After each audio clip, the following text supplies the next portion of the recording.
नमस्कार, स्वागत है आप सभी का कृषि दर्शन के आज के इस अंक में। किसान भाइयों बहनों, हमारा देश एक कृषि प्रधान देश है और कृषि के बगैर जीवन की कल्पना भी संभव नहीं है। यही वजह है कि आज हमारे देश का युवा वर्ग भी इस ओर आकर्षित हो रहा है और कृषि को विकास की एक नई दिशा देने की ओर कार्य कर रहा है। आज के इस अंक में हम आपको खबरें खेती की और मंडी भाव तो दिखाएंगे ही, साथ ही हम आपको बताएंगे कि देसी गौ का उपयोग करके जैविक खेती कैसे करें। और फिलहाल शुरुआत करते हैं और सबसे पहले देखते हैं खबरें खेती की। सोयाबीन के बुआई रकबे में बढ़ोतरी की उम्मीद। बारिश होने से लीची की क्वालिटी में आया सुधार। कपास निर्यात 60 लाख गांठ तक ही पहुंचने की संभावना। खाद्य मंत्री ने कहा, देश में चीनी का पर्याप्त भंडार मौजूद। नमस्कार, खबरें खेती की में आपका स्वागत है। मैं हूं मोनालिसा। अब कृषि समाचार विस्तार से। मॉनसून की बारिश के बाद शुरू होने वाले खरीफ सत्र के दौरान करीब 110 लाख हेक्टेयर क्षेत्र में सोयाबीन की बुआई होने के आसार हैं। देश के विभिन्न क्षेत्रों में मॉनसून की बारिश के बाद फसलों की बुआई में तेजी आने की उम्मीद है। प्रसंस्करणकर्ताओं के एक प्रमुख औद्योगिक संगठन का कहना है कि मॉनसून की बारिश के बाद शुरू होने वाले खरीफ सत्र के दौरान करीब 110 लाख हेक्टेयर क्षेत्र में सोयाबीन की बुआई हो सकती है। इंदौर स्थित soybean processors association of India यानी सोपा के कार्यकारी निदेशक DN पाठक के अनुसार खरीफ सत्र में सोयाबीन का रकबा 110 लाख हेक्टेयर के आसपास रह सकता है। श्री पाठक के अनुसार पिछले सत्र में भी लगभग इतने ही क्षेत्र में सोयाबीन की बुआई हुई थी। खरीफ 2015 में मध्य प्रदेश में 56.13 लाख हेक्टेयर क्षेत्र में सोयाबीन की बुआई हुई थी। श्री पाठक ने उम्मीद जताई है कि इस बार मानसून की बरसात अच्छी रहने पर सोयाबीन के बुआई रकबे में बढ़ोतरी होने की उम्मीद है। मध्य प्रदेश के अलावा महाराष्ट्र में भी सोयाबीन के बुआई रकबे में बढ़ोतरी हो सकती है। मॉनसून से पहले होने वाली बारिश ने लीची उत्पादन में नई जान डाल दी है। बारिश होने से लीची की क्वालिटी में सुधार आया है और मिठास भी बेहतर हुई है। देश के लीची उत्पादक क्षेत्रों में इस बार मानसून से पहले होने वाली बारिश का असर लीची उत्पादन पर पड़ रहा है। बरसात होने से लीची उत्पादन बेहतर हुई है। मुजफ्फरपुर स्थित राष्ट्रीय लीची अनुसंधान केंद्र के अनुसार मानसून से पहले हुई बारिश से लीची उत्पादन में नई जान आ गई है। बरसात से लीची उत्पादन बढ़ा है। अनुसंधान केंद्र के अनुसार पहले लीची के दाने 15 से 17 ग्राम के थे, लेकिन बरसात होने के बाद इनके दानों का वजन बढ़कर 25 से 27 ग्राम तक हो गया है। पानी मिलने से लीची उत्पादन की क्वालिटी और मिठास में सुधार आया है। कृषि मंत्रालय के अनुसार देश में करीब 575 टन लीची का उत्पादन होता है, जिसमें से अकेले बिहार में ही करीब 255 टन लीची का उत्पादन होता है। देहरादून की लीची के अलावा मुजफ्फरपुर की शाही लीची देश की सबसे बेहतरीन लीची में मानी जाती है। इसके अलावा उत्तरांचल के कई हिस्सों की लीची बेहतर क्वालिटी की मानी जाती है। मौजूदा समय में लीची के दाने 40 से 90 रुपए प्रति किलोग्राम तक चल रहे हैं। वैश्विक बाजार में कपास की गिरती कीमतों का असर भारत के कपास निर्यात पर पड़ने की संभावना जताई जा रही है। भारत का कपास निर्यात सितंबर में समाप्त होने वाले चालू वर्ष में करीब 10% घटने की संभावना है। भारत का कपास निर्यात सितंबर में समाप्त होने वाले चालू वर्ष में करीब 10% घटने की संभावना है। भारतीय कपास निगम यानी CCI के प्रबंध निदेशक BK मिश्रा के अनुसार भारत में घरेलू बाजार में कपास की कीमतों में हुई वृद्धि से वैश्विक बाजार में इसकी कीमतें गैर प्रतिस्पर्धी हो गई हैं। वैश्विक बाजार में कपास की कीमतें घरेलू बाजार के मुकाबले नीचे चल रही हैं, जिससे कपास के निर्यात पर असर पड़ रहा है। चालू वर्ष में कपास के निर्यात करीब 10% घटकर 60 लाख गांठ रह जाने की संभावना है। केंद्रीय खाद्य मंत्री ने देश में चीनी उत्पादन में आई कमी के बावजूद चीनी की कीमतों में स्थिरता बनाए रखने का दावा करते हुए कहा है कि देश में चीनी का पर्याप्त भंडार मौजूद है। देश में चीनी के दामों में आई तेजी के बाद केंद्र सरकार ने चीनी की कीमतों पर अंकुश लगाने के प्रयास तेज कर दिए हैं। केंद्रीय खाद्य मंत्री रामविलास पासवान ने इस साल देश में चीनी उत्पादन में आई कमी के बावजूद चीनी की कीमतों को स्थिर बनाए रखने का दावा करते हुए कहा कि देश में चीनी का पर्याप्त भंडारण मौजूद है। देश में चीनी की कमी नहीं है। उन्होंने कहा कि चालू चीनी सीजन 2015-16 की शुरुआत के समय देश में पिछले साल का बचा हुआ स्टॉक 90 लाख टन था। चालू चीनी सीजन में 253 लाख टन चीनी उत्पादन होने का अनुमान है। घरेलू खपत करीब 255 लाख टन होता है, जिसके अनुरूप देश में चीनी का पर्याप्त भंडार मौजूद है। खेती किसानी में मौसम का महत्वपूर्ण योगदान होता है। देश की अधिकतर खेती मौसम पर ही आधारित है और मौसम की सही जानकारी होने से किसान अच्छा फसल उत्पादन करने में सफल होता है। तो आइए अब लेते हैं मौसम की जानकारी। भारत मौसम विज्ञान विभाग के अनुसार अगले 24 घंटों में अनुमान है कि जम्मू कश्मीर, उत्तराखंड और हिमाचल प्रदेश के पहाड़ी इलाकों में बारिश होने की संभावना है। देश के मैदानी भागों पंजाब, हरियाणा, मध्य प्रदेश व राजस्थान व उत्तर प्रदेश के अधिकांश भागों में बादल छाए रहेंगे। उत्तर पूर्वी भागों सिक्किम, असम व अरुणाचल प्रदेश के अधिकांश भागों में बारिश का अनुमान है। बिहार, झारखंड, छत्तीसगढ़ व ओडिशा में भी बादल छाए रहने के आसार हैं। देश के निचले व तटवर्ती इलाके कर्नाटक, तमिलनाडु व केरल के ज्यादातर भागों में बादल छाए रहेंगे व कई स्थानों पर बरसात होने का अनुमान है। किसान साथियों, खेती से संबंधित समाचारों, खेती किसानी और कृषि जगत से संबंधित नवीनतम जानकारी के लिए देखते रहिए कृषि दर्शन। नमस्कार। और अब वक्त है एक ब्रेक का। ब्रेक के बाद हम आपको ले चलेंगे एक ऐसे संस्थान में जो देसी गौ का उपयोग करके जैविक खेती करने की दिशा में कार्य कर रहा है। तो कहीं मत जाइएगा, बने रहिए हमारे साथ। मिलते हैं ब्रेक के बाद। ये लो और बताओ। बस। अरे ये क्या भैया जी, बस इतनी सी रासायनिक खाद? किसानी छोड़ रहे हो क्या? किसानी नहीं, नादानी छोड़ रहे हैं। मिट्टी की जांच कराई है। अब तो लालाजी जितनी जरूरत है उतने ही उर्वरक खेत में डालेंगे। हाँ, किसान भाई आज ही अपने जिले की नजदीकी भूमि परीक्षण प्रयोगशाला में मिट्टी की जांच जरूर करवाएं और मिट्टी में पोषक तत्व, नमी व पौधे के विकास को देखते हुए केवल जरूरत के अनुसार ही पोषक तत्व डालें। और हाँ, मिट्टी में गंधक, जस्ता, बोरोन जैसे सूक्ष्म पोषक तत्वों का पता लगाना भी न भूलें। उर्वरक और जैविक खाद के सही उपयोग से भूमि का उपजाऊपन बनाए रखें, उत्पादकता बढ़ाएं, खर्चा घटाएं और बहुमूल्य विदेशी मुद्रा बचाने में भी सहयोग दें। और हाँ, धीमी गति से नाइट्रोजन उपलब्ध कराने वाले उर्वरकों जैसे नीम लेपित यूरिया को प्राथमिकता दें और यूरिया का पत्तों पर छिड़काव करें। अरे वाह, तू तो सचमुच समझदार हो गया रे। अधिक जानकारी के लिए संपर्क करें जिला कृषि अधिकारी या किसान कॉल सेंटर। मुझे क्या सुनाना चाहते हो? जो सुनाओ मेरी सौतन को। किसको? अरे वही तुम्हारा मोबाइल फोन जिससे सुबह शाम दिन रात चिपके रहते थे और कहते थे किसान कॉल सेंटर से बातें हो रही हैं। अच्छा, ये बात है। हाँ, क्यों? क्या हुआ? अब बात नहीं होती क्या? अब तो झट से बात हो जाती है। ऐसा क्या? हाँ, अब तो ज्यादा लाइनें और खास तकनीक के कारण खेती के माहिरों से तुरंत बात हो जाती है। और अगर कभी लाइन व्यस्त हो तो अपनी समस्या फोन पर रिकॉर्ड करा दो, वहाँ से फोन आ जाता है और समस्या की हल का मैसेज भी आ जाता है। ये देखो, आ गया। अरे वाह, इसका मतलब इंतजार की घड़ी अब खत्म। हाँ, तभी मैं सोचूं कि आजकल मुझ पर इतना प्यार क्यों आ रहा है। कृषि संबंधी समस्याओं का अपनी भाषा में तुरंत हल पाने के लिए पूरे भारत में किसी भी फोन से हेल्पलाइन नंबर पर संपर्क करें। किसानों का दोस्त किसान कॉल सेंटर। ब्रेक के बाद एक बार फिर आप सभी का बहुत बहुत स्वागत है। किसान भाइयों बहनों, जैसे कि हम सभी जानते हैं कि हमारे देश में गौ को माता माना जाता है और इसकी पूजा भी की जाती है, क्योंकि गाय हमारे लिए हर तरह से बेहद उपयोगी है। जालंधर के नूर महल में स्थित दिव्य ज्योति जागृति एक ऐसा संस्थान है जहां पर गाय के गोबर का उपयोग करके जैविक खेती को बढ़ावा देने की दिशा में कार्य किया जा रहा है। तो इस विषय में और अधिक जानकारी लेने के लिए आइए देखते हैं कार्यक्रम का ये भाग।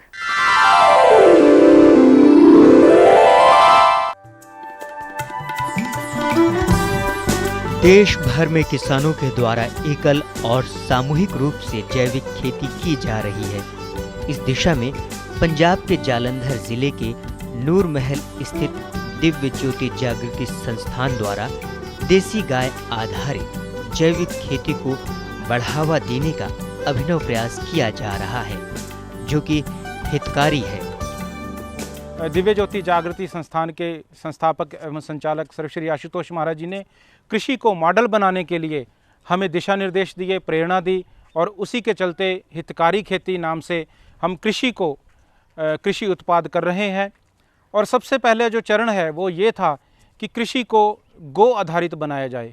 संस्थान की कामधेनु गौशाला से हमने कृषि को गो आधारित किया है। गाय का मूत्र, गाय का गोबर और बैल आधारित खेती भी हम कर रहे हैं, जिससे उत्पादक क्षमता बढ़ी है और ज़मीन की उर्वरा शक्ति भी बढ़ी है। संस्थान में देसी नस्ल की गाय, जिनमें साहिवाल के अलावा गिर, थार पारकर, कांकरेज आदि नस्ल की गायों को बड़ी संख्या में पाला पोसा जा रहा है। इनसे प्राप्त मल मूत्र को परंपरागत तरीके से खेती बाड़ी में प्रयोग में लाया जा रहा है। इस विषय पर संस्थान के प्रतिनिधि और विशेषज्ञ लखविंदर सिंह विस्तृत जानकारी दे रहे हैं। जो गौ गोबर करती है तो उसमें जो सूक्ष्म जीवाणु होते हैं, माइक्रो होते हैं, वो हम इसको खेतों में कैसे डालते हैं, एक कल्चर बना के, जामुन बना के, वो मैं आपको दिखाऊंगा। अब जैसे ये देख रहे हो सामने, ये गुड़ पड़ा है, ये बेसन है और ये मिट्टी है, जीवाणु मिट्टी बोलते हैं इसको, हमने पीपल के नीचे से ली है। ये गोबर है गौ का, ताज़ा गोबर है। इसमें हम कैसे करते हैं, 10 किलो गौ का गोबर लेते हैं ताज़ा, 1 या 2 दिन पुराना, उसमें 2 किलो गुड़ डालते हैं, 2 किलो बेसन डालते हैं और 7 किलो गौमूत्र डालते हैं और उसमें ये मिट्टी डाल देते हैं, 1 मुट्ठी मिट्टी डाल देते हैं हम ऐसे करके। तो इससे जो तैयार होता है, जो कल्चर तैयार होता है, जो जिसमें सूक्ष्म जीवाणु, इसके जो गोबर है, ये गऊ का गोबर है, ये देखिए, इसमें 1 ग्राम गोबर में 300 से लेके 500 करोड़ तक सूक्ष्म जीवाणु होते हैं। ये हमें नंगी आंखों से दिखाई नहीं देते, ये माइक्रोस्कोप जो सूक्ष्मदर्शी है उसी से दिखाई देंगे हमें। तो इसको मल्टीप्लाई करने के लिए हम ये तैयार करते हैं। जब इस 1 ड्रम में इसको डाल दिया जाता है तो इसको बनाने के लिए एक तापमान चाहिए, 25 से 30 डिग्री तापमान में ये तैयार होता है। अगर ज़्यादा गर्मी है तो इसको छाँव में रखना पड़ता है, अगर ज़्यादा ठंड है तो इसको थोड़ा धूप में रखना पड़ता है। जैसे हम घर में दही जमाते हैं, इसका वही प्रोसीजर इसका है। अब मैं आपको दिखाऊंगा कैसे बनाते हैं हम इसको। ये 10 किलो गोबर इसमें अभी डाल दिया इसने भाई ने। अब इसमें ये 7 किलो गौमूत्र है, ये देखिए, ये देसी गऊ का मूत्र है, ये गौमूत्र ये देसी गऊ का है। तो ये अब इसमें गौमूत्र डाल देगा। ये गौमूत्र भी देसी गऊ का ही होना चाहिए, HF जर्सी का बिल्कुल नहीं चलेगा। अगर थोड़ी बहुत मात्रा में चलाना है तो भैंस का थोड़ा बहुत, नहीं तो बिल्कुल नहीं। तो ये देसी गऊ का ही। और ये जो आप गुड़ देख रहे हो, गुड़ की जगह हम ये जो गन्ने का रस भी डाल सकते हैं। इसमें हम जो पपीता ज़्यादा पका हुआ है वो भी डाल सकते हैं। अब इसमें डाल दो। ये मिट्टी है, इसमें बहुत जो मिट्टी वहाँ से लेनी है, जैसे किसी पीपल के नीचे से मिट्टी हो या किसी मेड के मिट्टी हो जिसमें सूक्ष्म जीवाणु ज़्यादा मात्रा में पेस्टिसाइड या कोई केमिकल ना डाला हो, उसमें सूक्ष्म जीवाणु बचे होते हैं, क्योंकि इनको हमने मल्टीप्लाई करना है। तो इसको अब बीच में मिट्टी को बीच में डाल देंगे हम। अब इसमें पानी डालेंगे हम, 100 लीटर पानी डाल देंगे। ये देखिए, अब इसमें 100 लीटर पानी डाल दिया। 100 लीटर पानी डाल के इसको ऐसे करके घुमा देना है। ये इसको सुबह और शाम, जैसे एक घड़ी की सुई घूमती है जिस तरफ, उस तरफ इसको सुबह और शाम 2 दफ़ा घुमाना है। 36 घंटे के बाद इसमें एक किण्विक क्रिया शुरू हो जाती है।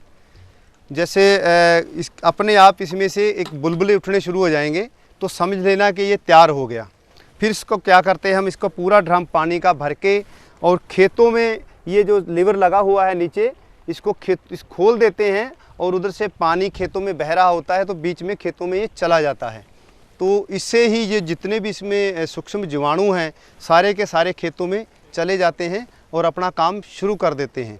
और ये जो सूक्ष्म जीवाणु हैं, इसमें ऐसे ऐसे प्रकार के सूक्ष्म जीवाणु हैं, जिस एसिटोबैक्टर, अजिटोबैक्टर, बेसिलस, कई तरह के सूक्ष्म जीवाणु हैं जो हवा में से नाइट्रोजन लेके पौधों को देते हैं।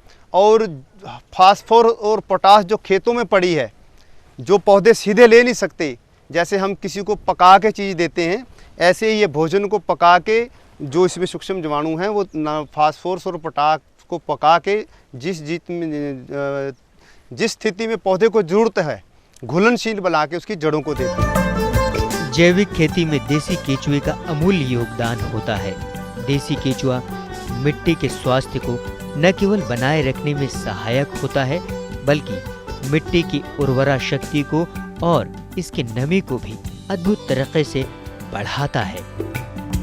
इससे खेतों में जो हमारे सूक्ष्म जीवाणु हैं, जो हमारे मित्र हैं, वो तो बढ़ते ही हैं, साथ में ये जो केचुए हैं ये बहुत मात्रा में आ जाते हैं अपने आप, तो वो खेती को उपजाऊ बनाना शुरू कर देते हैं। जब वो खेतों में शुरू हो जाते हैं तो अपने आप मल्टीप्लाई अरबों खरबों की मात्रा में बढ़ते रहते हैं और खेत को उपजाऊ बनाते रहते हैं। ये क्या है कि 1 एकड़ में 1 फीट में 1 स्क्वायर फीट में अच्छे खेत में 4 केचुए होते हैं और 1 एकड़ में ये इनकी गिनती 40,000 से 1 लाख तक हो जाती है।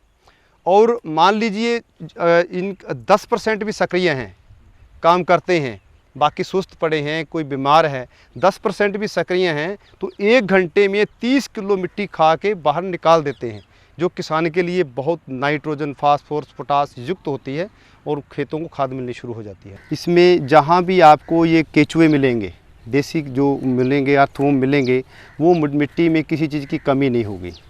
नंबर 2, जहाँ पे पेड़ वो ये जानवर होते हैं, पक्षी ज़्यादा होते हैं, वो ज़मीन जो मिट्टी है वो बहुत हेल्थफुल है।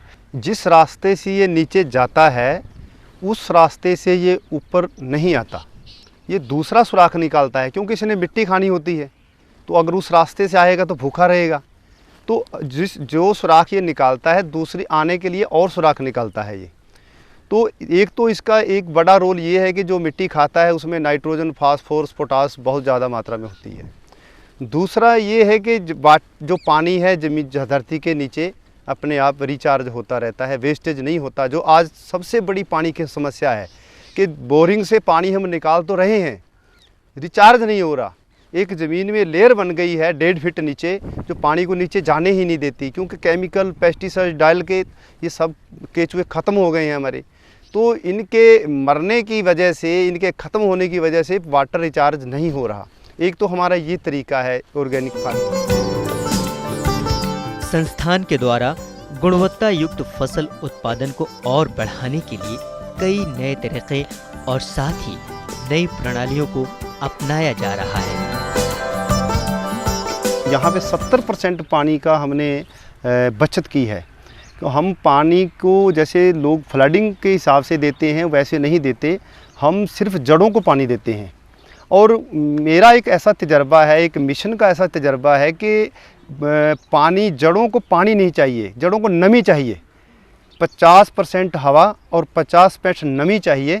इसी से हम बना के 5-5-7 दूर से पानी देते हैं। हमारा प्रैक्टिकल तजर्बा है, हमारा एक हमने यहाँ ट्रायल किया कि जड़ों को जितनी दूर से पानी देंगे जड़ें उतनी ही दूरी पर पानी लेने जाती हैं, लंबी हो जाती हैं। और जितनी जड़ें लंबी होंगी उतना ही पौधे का तना मोटा होगा।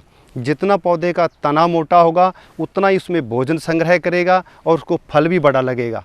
और इससे एक तो पानी की बचत हो गई, एक दूसरा आपका जो वेस्टेज है, जैसे नाइट्रोजन की वेस्टेज है, तो ये भी बचत होती है। जब हम पानी फ्लडिंग से देते हैं तो उसमें क्या होता है कि सूक्ष्म जीवाणुओं को हवा की ज़रूरत होती है, तो वो सांस ले नहीं पाते और उनका विकास रुक जाता है और पौधे का विकास भी साथ में रुक जाता है। तो उससे उसमें ज़्यादा नाइट्रोजन डालते हैं, फास्फोरस डालते हैं, पोटास डालते हैं। आज भी हमारे पंजाब की यही हालत हुई पड़ी है कि किसान को थोड़ा ट्रेनिंग की ज़रूरत है और इसमें से हमें आधे से ज़्यादा फर्टिलाइज़र की बचत कर सकते हैं, हम पानी की कमी कर दें। और आज जो हमारी सबसे बड़ी समस्या है, जो पानी की समस्या है, उसका भी हल हो सकता है। जैविक खेती में कीट प्रबंधन का भी एक आवश्यक और विशेष भूमिका होती है। ये जो आप ट्रैप देख रहे हैं, ये भी एक कीट प्रबंधन का हिस्सा है। इसमें एक कैप्सूल लगाया जाता है और इसमें जैसे कि एक सुनहरी मक्खी है, करेले में एक सुनहरी मक्खी आती है, वो करेले में जैसे ही डंक लगाती है और वायरस छोड़ देती है, उसमें सुंडी बन जाती है। आप देखते होंगे करेले को बीच में से कई दफ़ा सुंडी वो काना होता है बीच में से।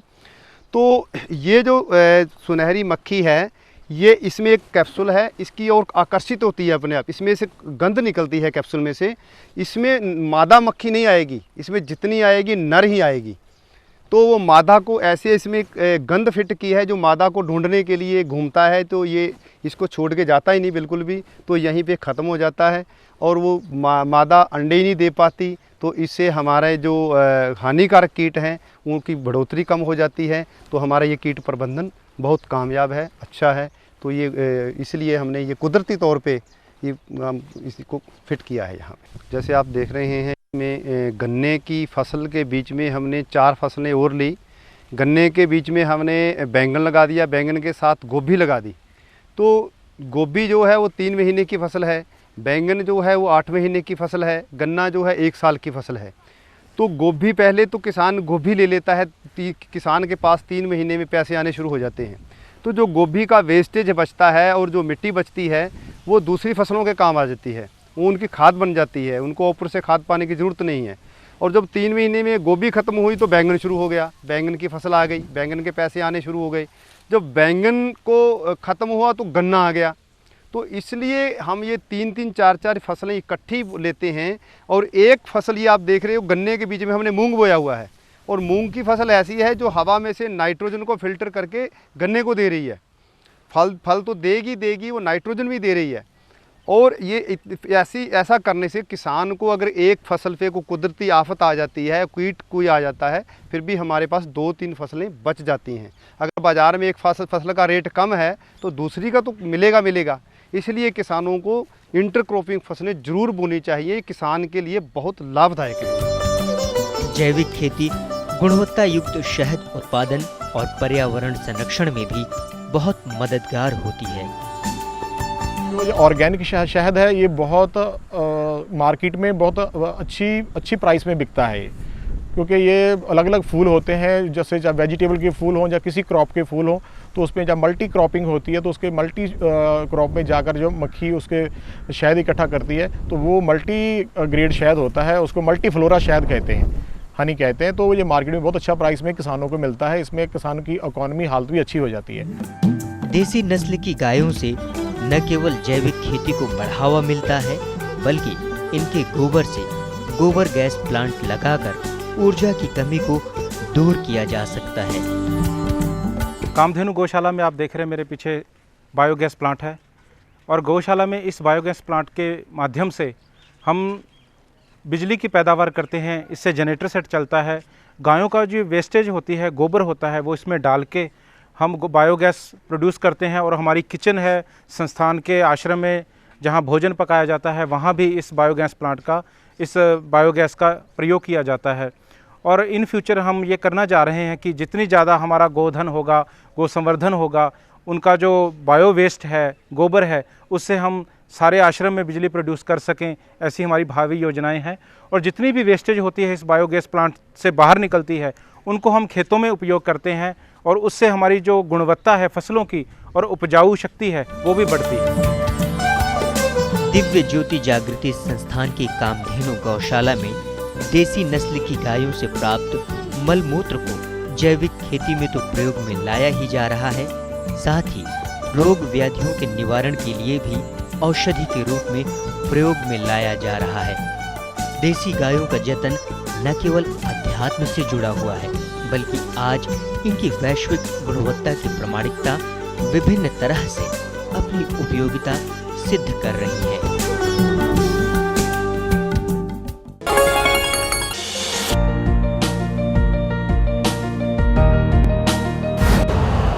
यूरिया का स्वदेशी उत्पादन 70 लाख टन बढ़ाने के लिए 6 उर्वरक संयंत्रों का उद्धार किया जा रहा है। FCIL के गोरखपुर, सिंदरी, तलचर और रामागुंडम संयंत्र, HFCL की बरौनी इकाई और BVFCL की नामरू फोर्थ। सोने पर सुहागा ये है कि देश में अब बनेगा सिर्फ नीम लेपित यूरिया, क्योंकि इससे होगा किसानों का फायदा ही फायदा। अनाज का उत्पादन 10% तक बढ़ेगा, बढ़ेगी 10 से 15% नाइट्रोजन क्षमता।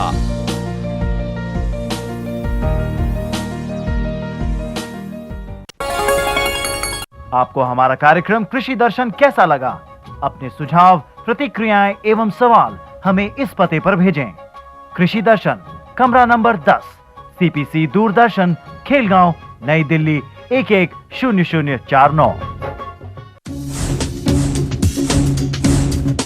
जुड़िए हमारे साथ ट्विटर पर twitter.com/कृषिदर्शन-DD, फेसबुक पर facebook.com/कृषिदर्शन-DD और देखिए कृषि दर्शन अब YouTube पर भी youtube.com/user/कृषिदर्शन-DD।